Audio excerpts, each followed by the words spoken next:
Good afternoon and welcome to Tea with Jess. My glasses are a little wonky right now. Thanks for joining me for this little afternoon tea break, Tea with Jess. Today, my mug is the Ohio Anna mug, celebrating Ohio Anna Library Association and the Ohio Anna um, Book Festival. So I'm happy to be here with you. Today, I'm chatting with you a little bit about celebrations and why I think they're important.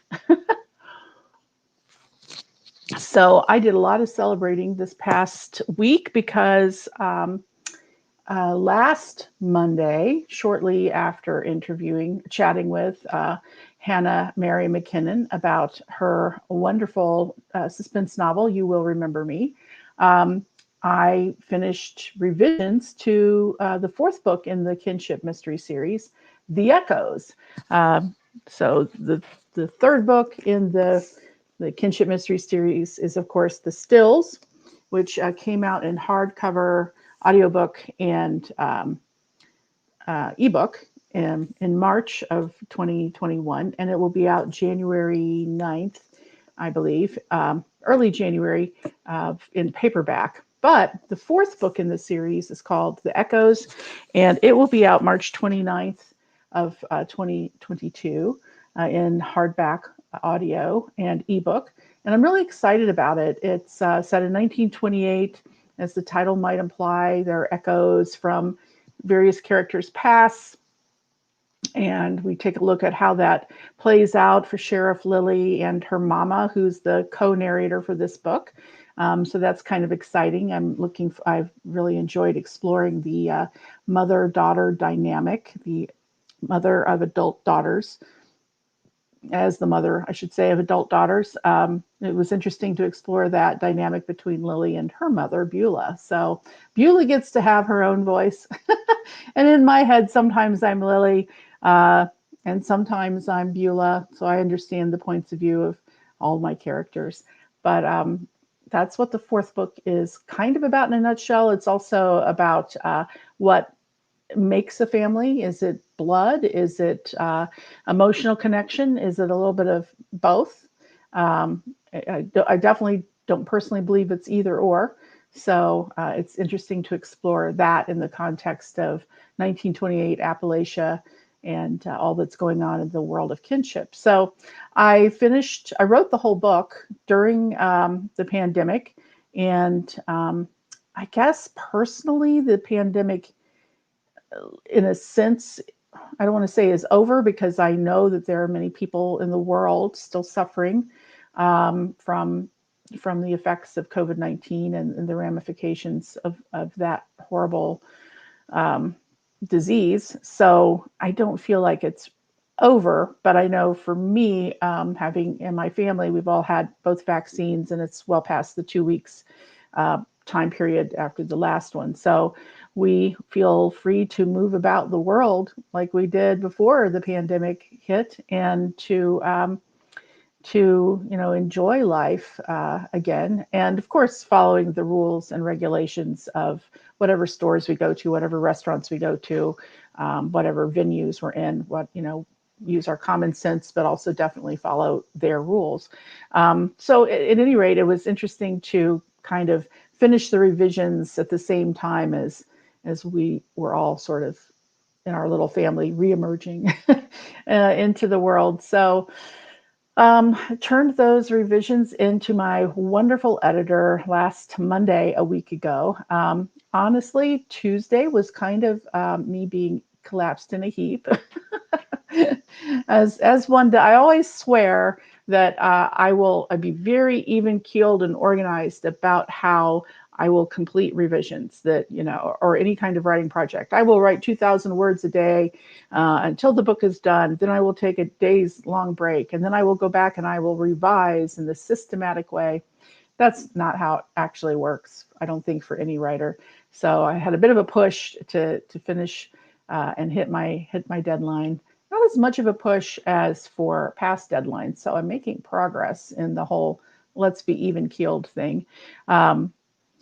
So I was really happy to get that in. And I just decided I would I have new projects I'm excited to work on, and I will be diving back in on those tomorrow. But I decided I wanted to just take a week to um, celebrate turning in those edits to the revision to my editor, and also, kind of experience being out in the world again. So I had a wonderful week. I went to a movie with my good friend Katrina Kittle.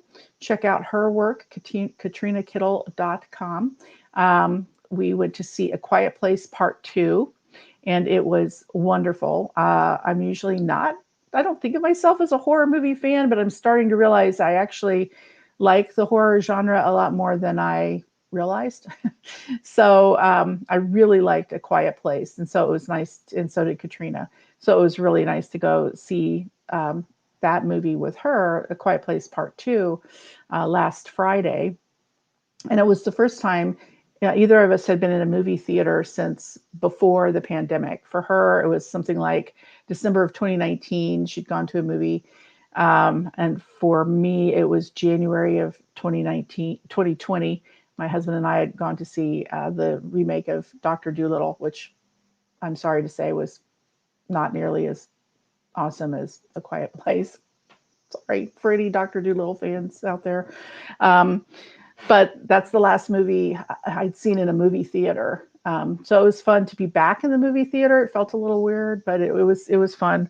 And then also went to dinner with my husband and younger daughter, who was down in our town because she was celebrating with her mama, which is really sweet. That mother-daughter, adult-daughter dynamic can be quite awesome, I gotta say. And speaking of awesome daughters, she also was back in our area because she was playing in a rugby tournament. So we got to go see her play rugby. And I gained a better appreciation for rugby. It makes a lot more sense to me than football, actually. So I enjoyed watching the games. I particularly enjoyed watching her games and watching her be fierce. Both our daughters are beautiful, fierce young women. So I'm very proud of them. So we were out and about in the world in that way. We actually went to church, my husband and I, on Sunday. So that was interesting. We'd been attending kind of via Zoom. We go to a United Church of Christ congregation, and all of our services had been on Zoom. And now they're kind of a hybrid. Like, we were still masked. We were still in our little pods. We were still socially distant. The passing of the peace was waving. So there were a lot of protocols still in place by the church committee that is organizing the slow reopening. So it was the first time we'd been back to church in person, obviously, for a year and like 3-4 months, however long this has been. And then today, and we went to a baseball game after that. So we've really been out and about in the world. Went to the Dayton Dragons game. The Dragons lost, but we had a great time. It was lovely to be out in the sun and I'm not a huge beer fan, so I had a hard lemonade and a hot dog. And that was fine. It was neat. I have to admit, at first I felt a little panicky as we were walking in, because we'd actually been to a game earlier this season, but it was a very limited crowd. And this was the first time, the first game where it was back to everything's back to normal, with a couple of exceptions. One is they only take credit cards or debit cards now. There's no handling of cash money if you're buying a hot dog or a hard lemonade. And the bathrooms, like where there were communal sinks, they have like plexiglass dividers, so people aren't standing right next to each other. So they've kept a few things, but it was really, I have to admit, a little tense for me to be in the middle of a crowd when we first walked in. But I reminded myself, I'm vaccinated. My husband's vaccinated. Hopefully most of these people are vaccinated. Here we are. And it was a lovely day to be outside. And then today, I'm dressed in this, formal manner, um, not formal at all, because I put on earrings for you though. I did not wear earrings or lip gloss to go fishing. I took the morning off and went fishing. The local fishing club that I joined during pandemic. That was my wild and crazy thing that I did during pandemic was join a fishing club, and I made progress today. I actually caught 2 fish. It's the first time I've caught fish at this fishing club.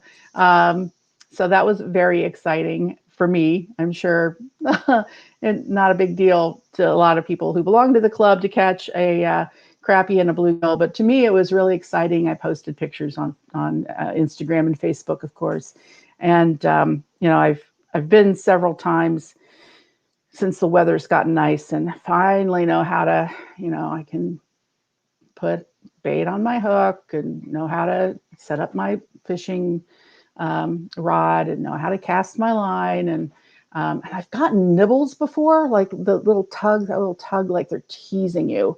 They're just trying to get the bait off of your hook is all they're really trying to do. So this time, I don't know what made me think to do this. I thought if I lower, so instead of holding my rod like this, if I lower it so that once I feel that tug, so that the fish is like sinking with like they've got the worm and they think they're pulling it down, then they, in 2 cases at least, it was like 2-2. We were tied. I had 2 incidents where they got the whole bait, and there we go. Thank you for your sacrifice, worms. But in 2 other cases, this lowering thing seemed to work because they took the bait and bit the hook, and I slowly reeled them in so they wouldn't jerk off, and then got them onto the I guess the platform where I was standing, and took a bunch of goofy pictures because why not? And then carefully removed the hook. I used pliers to unhook the hook from their lip so I didn't rip any fish lips. Obviously they're a little stunned. It wasn't a great morning for them, but it was a great morning for me. And I threw them back. So if I catch something more exciting and bigger than that, at some point I'll learn how to clean a fish and bring it home and cook it for dinner. And won't my husband just be thrilled? Yeah, I was really excited to go fishing. So I will definitely be trying to do that about once a week or so. And so all of this is to say, I've spent the past week sort of relaxing and celebrating. And I think one of the big things that pandemic, many big ideas have come out of pandemic for me, or reaffirmations, really. I'm old enough that I pretty much have all my philosophies in place at this point. But some definite reaffirmations, and one big reaffirmation I found during pandemic is to make sure you celebrate whenever you get a chance. You can't go fishing every day. You can't go to the movies every day. You have to take care of, your life and your work and so forth. But to take those times to just relax and celebrate and reflect and, take a moment to pause and say, I achieved that thing, or I hit that milestone. Yes, I know there's plenty more work to do on book 4, or The Echoes, or on my next project, or on, my crazy out of whack garden that is so far behind. But right now, I can just pause and relax. So that's what I did. So those are my philosophical thoughts today for Tea with Jess. Thank you for joining me. Next week, I will have a guest, and his name is Ron Rollins. He is my former editor from the Dayton Daily News. He's the one who got me hooked and reeled me in to be a freelance columnist, a weekly freelance columnist for 20 years at the Dayton Daily. I've recently wrapped up that gig, and he retired about a year ago. So we're both former Dayton Daily News folks, and he's been an abstract artist for quite a few years. So I thought it would be fun to kind of expand Tea with Jess. I've talked to a jewelry artist before, and I've talked to a publisher and a librarian before, but I thought it would be fun to talk with a variety of artists on Tea with Jess. Why not? So this coming Monday, a week from today, which will be June 21st, I'll be in conversation with Ron Rollins. Looking forward to having you meet him. Oh, I was talking about fish, so my cat showed up. Looking forward to you meeting him and learning about his art and his process of being a visual artist and why that particularly appeals to him. So again, thank you for joining me. As Nana from the Kinship Mystery Series would say, life is hard, so have tea. So until next week, definitely be kind to yourself and others and take care. And I will look forward to seeing you all along with Ron Rollins next week. Bye-bye.